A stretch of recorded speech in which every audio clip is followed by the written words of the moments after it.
قومی اسمبلی اجلاس میں خطاب کرتے ہوئے اسد کیسر نے کہا ہے کہ دفعہ 144 کو جواز بنا کر ہمیں جلد سے جلوسوں سے روکا جا رہا ہے۔ ہم کراچی، لاہور سمیت سارے پنجاب میں بھی جائیں گے، روک سکو تو روک لو۔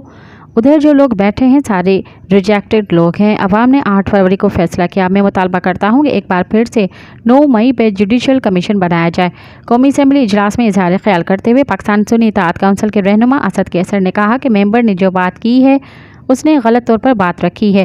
جتنے پروٹیکشن آرڈر میرے دور میں جاری ہوئے ہیں تاریخ میں دیکھے کتنے ہوئے ہیں۔